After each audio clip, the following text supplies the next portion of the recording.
A violência que toma conta do país se tornou a maior preocupação dos brasileiros, segundo uma pesquisa que foi feita pela Genial Quest, divulgada nesta segunda-feira. Pela primeira vez, a segurança pública ultrapassou a economia e representa a maior angústia da população. Na série histórica medida pela Quest, desde abril de 23, a violência tem registrado uma trajetória de constante alta, saindo de 12% há 2 anos para 26% em 2025. Além da segurança pública e economia, essa pesquisa também traz temas como saúde, corrupção e também educação. Na alta das menções à violência acontece após várias crises e também as eleições municipais, momento em que esse tema pautou as campanhas de prefeitos nas principais cidades do país. Mota, suas projeções não estavam erradas e os institutos agora fazem levantamentos e indicam justamente o que você, nas suas andanças pelo Brasil, conseguiu identificar: violência se tornando o maior temor da população brasileira. Pequena observação que eu sempre faço aqui: não é violência. Esse termo é errado. O mal que aflige o Brasil é crime. Crime é um ato que fere o direito de outra pessoa ou até da própria pessoa que está cometendo o crime. Crime tem sempre autores e vítimas. Violência é um termo abstrato, cujo significado depende do contexto. Por exemplo, você pode usar a violência de uma forma positiva. Quando você usa para impedir, por exemplo, um bandido de cometer um crime, um bandido que está prestes a violentar uma mulher, você vai lá, segura ele, bate nele, salva a mulher, você usou violência. O Brasil não é um país violento. O problema do Brasil é uma infestação de crime em todas as suas formas. E a criminalidade sem fim que a gente vive não é uma crise, ela é um projeto movido a ingenuidade, ideologia e muito dinheiro. Pesquisa importante que aponta que a violência ou a criminalidade se tornou o maior problema do Brasil. Você, Davila? Renato, a coisa mais importante, cada vez que um país é tomado pelo crime, como é o caso do Brasil, que nós temos 10% da taxa de homicídio mundial, isso retrata a falência do Estado. Porque um dos objetivos fundamentais da existência do Estado é garantir a segurança pública. E nesse quesito, o Brasil vem fracassando de maneira retumbante. Então, primeiro, a violência é fruto do fracasso do Estado. E a questão econômica é o fracasso do intervencionismo do Estado na economia. Não deixar a livre economia funcionar, não deixar os empreendedores trabalhar sem ter que aguentar o peso do Estado incompetente, corrupto e caro nas suas costas, que só pensa em uma coisa: arrancar dinheiro do nosso bolso para pagar as contas do Estado. Por isso, a pesquisa mostra, na verdade, a falência do governo em combater o crime organizado, principalmente, e a falência do Estado, que com suas ideias arcaicas desse governo não consegue fazer o óbvio, fazer a economia funcionar, fazer com que os empreendedores consigam criar, inovar, produzir e competir, sem um Estado que atrapalha e inferniza a vida daqueles que geram renda, emprego e investimento. Pois é, essa pauta se tornou tão importante, mas tão importante que ditou grande parte dos debates para as eleições municipais, né? Algo que a gente não observava em outros momentos. Você, Beraldo, pesquisa que indica algo que a gente já vinha tratando aqui há muitos meses, né? Não, bem lembrado, Caniato, porque essa discussão nas campanhas eleitorais para a prefeitura levou a prefeitos alinhados com o pensamento progressistas, que estão aí, fizeram campanha apoiados pelo governo federal, discutirem o armamento das guardas civis metropolitanas. Ou seja, querendo dizer à população de que estão preocupados, atentos e tomando iniciativa contra essa criminalidade que assola o Brasil inteiro, de A a Z. Todos os cantos do Brasil, hoje, a criminalidade é uma realidade, faz parte do cotidiano, mesmo nas menores cidades. Por quê? Porque vale a pena. O crime vale a pena. Aliás, quem ainda não assistiu o Conexão Mota, onde o Mota explora com o professor, que ele vai me lembrar o nome aqui, o Peri Chiquida, números sobre essa questão da criminalidade no Brasil que são absolutamente assustadores e demonstram como o Brasil simplesmente não atua para conter o crime. Só que isso cresceu de tal forma que hoje a vida das pessoas é moldada em razão da criminalidade. Veja, Caniato, só para pegar um exemplo, nós temos áreas no Brasil em que não há soberania. Essas áreas são dominadas. E as pessoas que entram nessas áreas ilegalmente, do ponto de vista da organização criminosa que domina aquela área, elas são executadas. Qual é a comoção que existe? Qual foi a declaração? Qual foi a entrevista dada pelo governo brasileiro em relação àquele ex-secretário de turismo de Bariloche que foi assassinado porque entrou numa rua que já não pertence mais ao Estado no Rio de Janeiro? Nada, silêncio absoluto.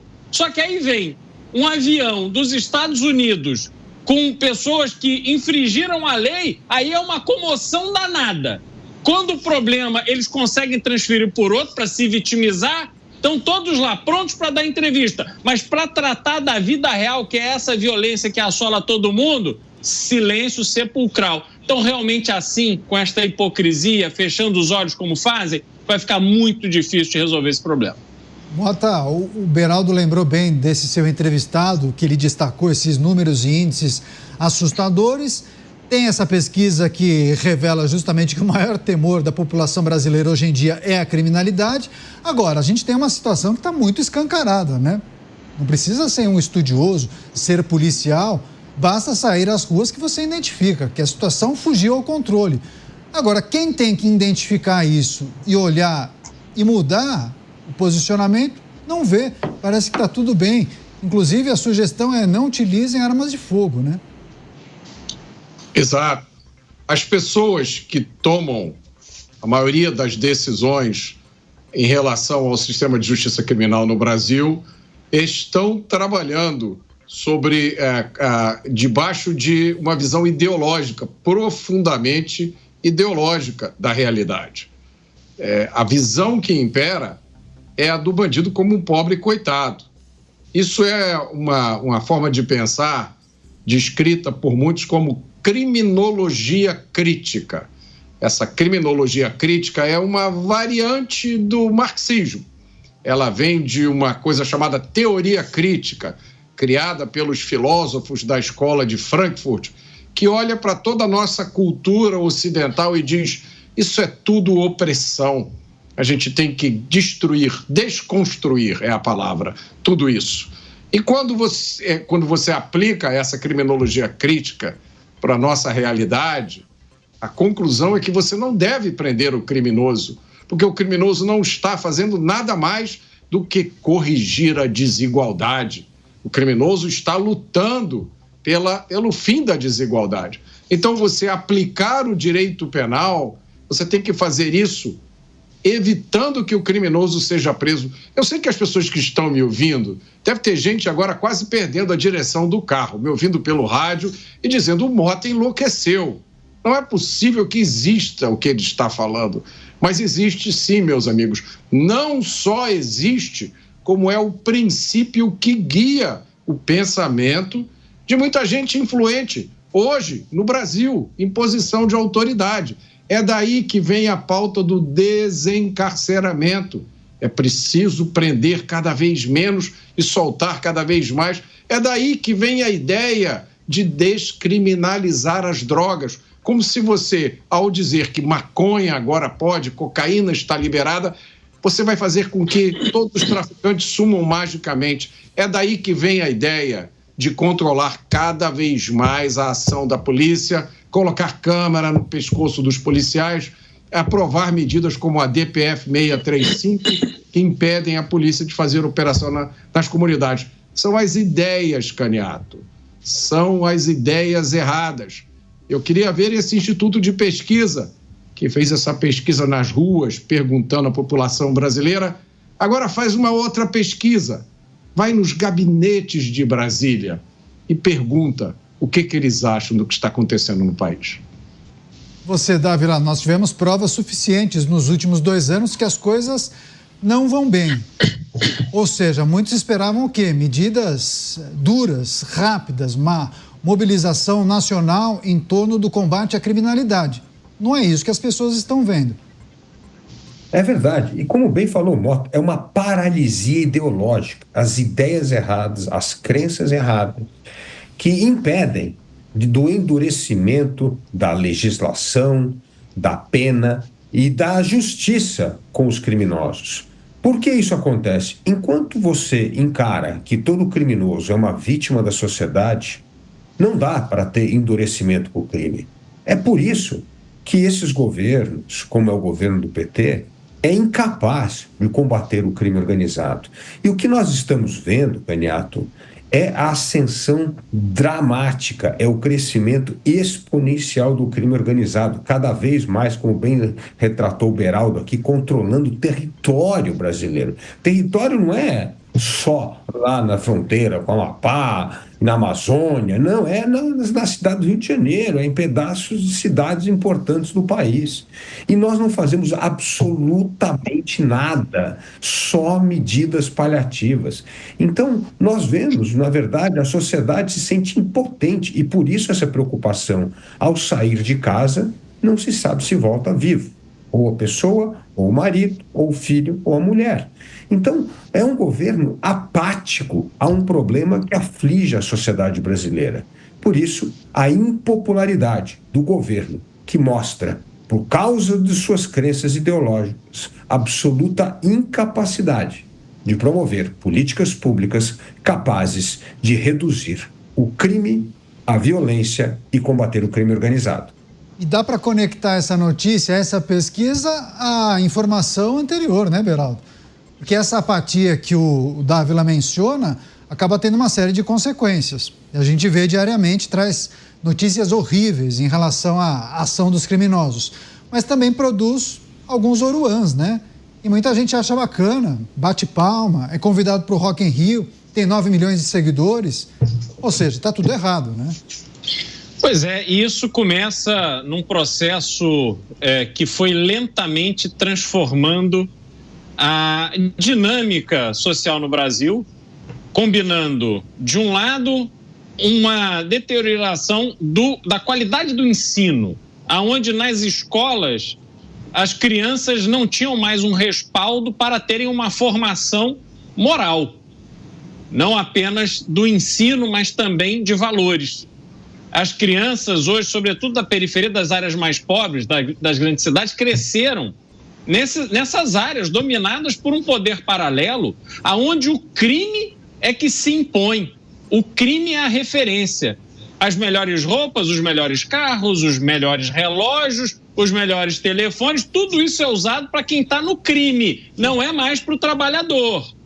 E a gente conecta com a notícia anterior, imaginando o que passa na cabeça de uma figura como Oruan, cujo pai, Marcinho VP, chefe do Comando Vermelho, pegou o jornalista Tim Lopes, mandou queimar no pneu e destruiu ali a existência de um profissional como Tim Lopes. Essa é a referência que ele tem, porque este é o caso conhecido, em meio a tantas outras mortes terríveis pelo qual ele foi responsável. E hoje, o artista Oruan, celebrado aí pela turminha que o cerca, anda em parceria com o filho do Elias Maluco, que também é um bandido, não sei se está vivo, se está morto, mas também um bandido conhecidíssimo do Comando Vermelho. Essa é a nata da bandidagem que hoje serve de referência, sobretudo aos mais jovens, que não têm perspectiva de absolutamente nada porque o governo não faz o seu papel. O Brasil é um desastre em relação às perspectivas que cria para as novas gerações. Hoje, uma empresa chinesa revolucionou o mercado de inteligência artificial com tecnologia, com desenvolvimento, Vai lá nessa empresa na China para ver quantos jovens estão lá trabalhando com a nata da tecnologia. Os jovens no Brasil estão cultuando o Oruan. O que vamos esperar do Brasil, Caniato? Nós não estamos no mapa mundial do futuro. Nós estamos fechados nessa dinâmica em que o nosso país é dominado por bandidos oficiais e bandidos que ficam aí influenciando a política, a justiça e a cena cultural.